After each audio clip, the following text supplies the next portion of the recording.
नमस्कार, मैं संजय सनम। यूट्यूब के सभी व्यूवर्स का हृदय से अभिवादन। व्यूवर्स, चलिए एक बार फिर गुलाबी नगरी जयपुर राजस्थान चलते हैं। नगर निगम के चुनाव में युवा, महिलाओं के और कुछ ऐसे लोगों के जो नए नवेले पार्षद बने हैं। यानी आपने एक तरफ देखा जिनको टिकट नहीं मिली, उनके बगावती सुर थे, उनके बगावती तेवर थे, उनमें से कुछ खुशकिस्मत जीते थे और बहुत सारे लोग जीत नहीं पाए थे। लेकिन कुछ लोग ऐसे हैं जो पार्टी में वर्षों से बने हुए हैं और उनको पहली बार टिकट मिला और पहली बार उन्होंने विजय पताका फहराई। अग्रवाल समाज यानी वैश्य समाज से Malviya Nagar ward number 127 greater से एक महिला आती है जो कि अगर मैं ये कहूं कि भाजपा में कई पदों पर जो काम कर चुकी हैं। नाम है जयश्री गर्ग जी। जयश्री जी।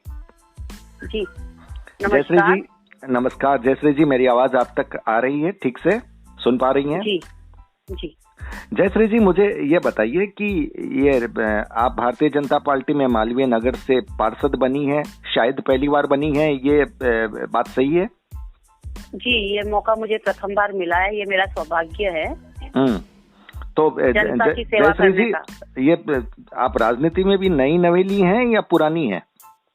जी नहीं, मैं राजनीति में नहीं हूँ। मैं वार्ड से प्रदेश तक के विभिन्न पदों पर रही हूँ। मैं भारतीय जनता पार्टी महिला मोर्चा में।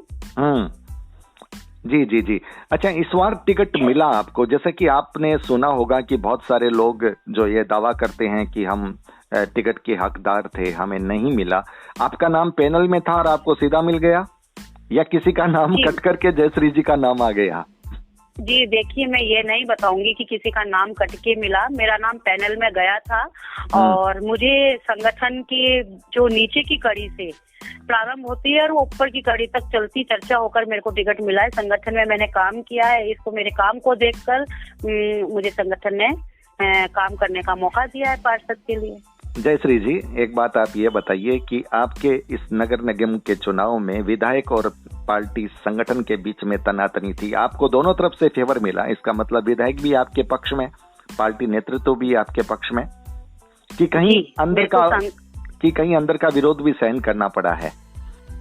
नहीं, मेरे को अंदर का कोई विरोध सहन करना नहीं पड़ा। मेरे विधायक जी मेरे साथ में थे, मेरा संगठन मेरे साथ में था, मेरी आम जनता मेरे साथ में थी। विभिन्न लोकतंत्र में सभी को अधिकार होता है मैदान में उतरने का, तो बहुत सारे बागी खड़े हुए थे, लेकिन मेरा संगठन, मेरे विधायक मेरे साथ में थे और मेरे सारे कार्यकर्ता साथ में थे और उसी संगठन से संघर्ष करते हुए, मतलब आम लोगों से संघर्ष करते हुए मुझे विजय हासिल हुई, सफलता मिली। आपकी लड़ाई, चुनावी लड़ाई, सीधी कांग्रेस से थी या कोई अपने ही घर के उम्मीदवार से थी? कुछ कांग्रेस से तो थी, लेकिन कुछ परिवार के लोग भी खड़े हुए थे, तो उनसे भी लड़ाई लड़ी थी, क्योंकि लोकतंत्र में सबको अधिकार होता है खड़ा रहने का और चुनाव लड़ने का सबको अपना अधिकार होता है। तो खड़े हुए थे, जिसको लगा खड़े हुए, लेकिन मेरे को अपनों से भी उनको समझाइश करी, लेकिन ठीक है, वो मैदान में उतरे थे और उनसे लड़के, और कांग्रेस की जो बागी थी उनसे भी लड़के मुझे सफलता मिली। ये मुझे मेरा मतलब गर्व भी महसूस करती हूँ। बिल्कुल बिल्कुल बिल्कुल। आप कांग्रेस की बागी से जीत करके आई हैं। इसका मतलब बागियों की तकरार दोनों पार्टियों में जोरदार चली है। बहुत जोरदार चली थी। मेरे अलावा 5 कैंडिडेट थे कांग्रेस सहित। अच्छा, मुझे एक बात बताइए आप जयश्री जी, आप तो पहली बार पार्षद बनी हैं और जब कोई चीज नई मिलती है तो नया उत्साह होता है, नई उमंग होती है और नए टारगेट होते हैं, नई इच्छाएं होती है कि हमको ये अचीव करना है, वो अचीव करना है। आप एक पार्षद के तौर पर अपने वार्ड में क्या चीज सबसे पहले करना चाहोगे जो आपको लगता है कि अब तक नहीं हुई और जयश्री इसको करेगी? देखिए, मेरा जो क्षेत्र है भारतीय जनता पार्टी का गढ़ रहा है और निरंतर यहाँ पे विधायक भी भारतीय जनता पार्टी के जीतते आए हैं। कालीचरण जी सराफ, वो भी वैश्य समाज से हैं हमारे जी। वैसे तो सब चीज होती है, लेकिन मेरा एक मिशन है स्वच्छता जी। स्वच्छता हमारे मोदी जी का मिशन आगे तक पहुंचाना, और वो मैं प्रारंभ कर चुकी हूँ। और मुझे इस चीज की, और आपको भी खुशी होगी कि मेरे वार्ड में मेरे वार्ड में 2 साल से कांग्रेस सरकार के हवाले था पूरा वार्ड और उन्होंने संभाला नहीं था। उस किसी भी मतलब इतनी समस्या थी, मैं आपको एक एक समस्या बता नहीं सकती, लेकिन मेरे आने के बाद सफाई और सीवरेज की समस्या बहुत बड़ी समस्या है मेरे क्षेत्र में। उसके ऊपर मेरा फोकस है। सफाई इतनी अच्छी, बहुत तुरंत प्रभाव से चालू हो चुकी है। पार्कों का सफाई का अभियान इतने अच्छे से हो चुका है।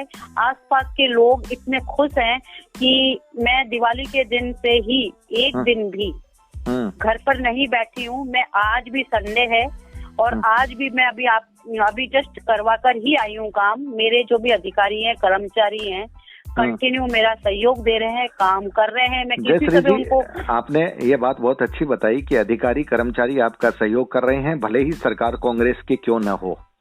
जी, ये आपने बहुत अच्छी बात बताई। अन्यथा थोड़ा मुश्किल होता है कि पार्षद दूसरी पार्टी का होता है, व्यक्ति होता है। मुझे ऐसा लगा कि जब काम करने वाला खुद होता है ना, और काम कराने का एक तरीका होना चाहिए। मेरी कार्यशैली, मुझे ऐसा लग रहा है कि मेरी कार्यशैली ऐसी है कि मैं सबको साथ लेके चल सकती हूँ।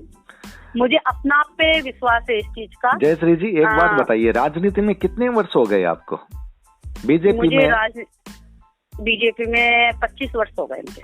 आपने बहुत इंतजार किया, इसका मतलब पार्षद बनने में भी आपने काफी इंतजार किया ना। इंतजार में बहुत सारी चीजें होती हैं। एक तो लॉटरी सिस्टम होता है, तो कभी ओबीसी सीट आ जाती है, कभी पुरुष जनरल आ जाता है, कभी जनरल आ जाती है, तो इस सीट की वजह से, और कभी किसी, अब आप ये सब चीजें समझते हैं अच्छे से कि भाग्य में जब होता है तभी चीज मिलती है। भाग्य में जब होता है तभी चीज मिलती है, ये बात आपने बहुत सटीक और सही कही है। लेकिन फिर भी आदमी की इच्छाएं होती है, वो अक्सर फिर लोग मन से नाराज हो जाते हैं। एक बात बताओ, मेरी इच्छाएं अगर मन में होती हैं तो मेरे अंदर इच्छाएं थी, तो मैंने संगठन के रूप में काम करके अपनी इच्छाओं को पूरी की। क्या बात है, आपने अपनी इच्छाओं को वहां पर काम करके पूरा किया, बहुत बड़ी बात है।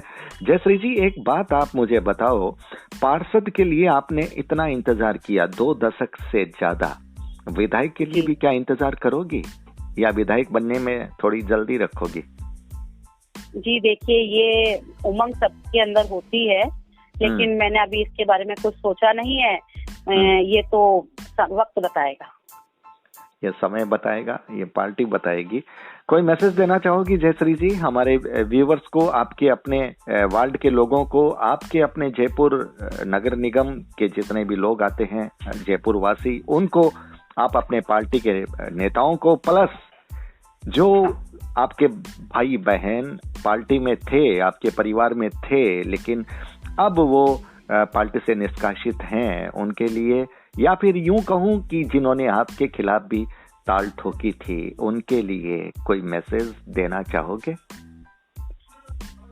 मैं आपको एक बात बता देती हूँ। मेरे वार्ड के अंदर शायद मुझे ऐसा लगा कि जो पार्टी के खिलाफ ताल ठोकी थी और जिसने भी जो काम किया था, मुझे ऐसा लगा नहीं कि उनके खिलाफ कोई मोर्चा खोल के कोई समस्या का समाधान हो सकता है। मुझे ऐसा लगा कि लोकतंत्र में सबको अधिकार होता है कि वो थोड़े समय के लिए होता है, तो मैं तो बल्कि उन सभी को अपने साथ लेके काम कर रही हूँ और वो सभी मेरे साथ में है। बहुत बड़ी बात आपने कही कि जो लोग पूर्वाग्रह लेकर मैं आगे नहीं बढ़ना चाहती, ये मेरी सोच है। बहुत शानदार जयश्री जी, आपकी ये सोच वाकई में एक यूं कहूं कि एक लकीर है, और इस पर सभी लोगों को सोचना चाहिए कि दोस्त तो दोस्त होते हैं, दुश्मनों को भी दोस्त बना लिया जाए तब कोई बात बने। ये बड़ी बात होती है कि जो आपके खिलाफ लड़ रहे थे वो अब आपके साथ चल रहे हैं। ये बड़ी उपलब्धि है आपके खाते में, और ये निश्चित रूप से इसका अभिनंदन है। जयश्री, आप हमारे साथ जुड़े, आपने अपनी बात कही, इसके लिए आपका बहुत बहुत आभार। चलते चलते अगर आपको कुछ ऐसा लगता हो जो बात आप कहना चाहती थी, हम सवाल पूछ नहीं सके, आप कह नहीं सकी, आपके मन में अगर कोई बात है अपनी बात कहने के लिए, तो आप कह सकती हैं। जी, बस मैं तो आप सभी के माध्यम से ये संदेश देना चाहती हूँ कि भारतीय जनता पार्टी सभी के साथ है, सबका साथ है, सबका विकास होगा, मोदी जी का विजन हम सभी मिलकर पूरा करेंगे। चलिए, बहुत बहुत आभार जयश्री जी, आप हमारे साथ जुड़े और आपने अपने मन की बात को कही। आप अग्रवाल समाज, वैश्य समाज का प्रतिनिधित्व कर रही हैं और आपने अपनी भावना बहुत स्पष्टतया शानदार व्यक्त की। बहुत बहुत शुभकामनाएं, बहुत बहुत बधाई जयश्री जी। व्यूअर्स, ये थी जयश्री गर्ग जी, जो कि पहली बार पार्षद बनी है, लेकिन विचार बहुत अच्छे हैं और राजनीति में इस तरह के विचार होने चाहिए, पूर्वाग्रह नहीं होना चाहिए। बहुत बड़ा संदेश जयश्री जी ने अपनी भावनात्मक बात में दिया है। व्यूअर्स, वीडियो को लाइक कीजिएगा, शेयर कीजिएगा। चैनल पर अगर नए आए हैं तो सब्सक्राइब करना मत भूलिएगा, बेल बटन को दबा दीजिएगा। आप हमारे डिजिटल फर्स्ट न्यूज को ज्वाइन भी कर सकते हैं। बहुत बहुत आभार। नमस्कार। नमस्कार।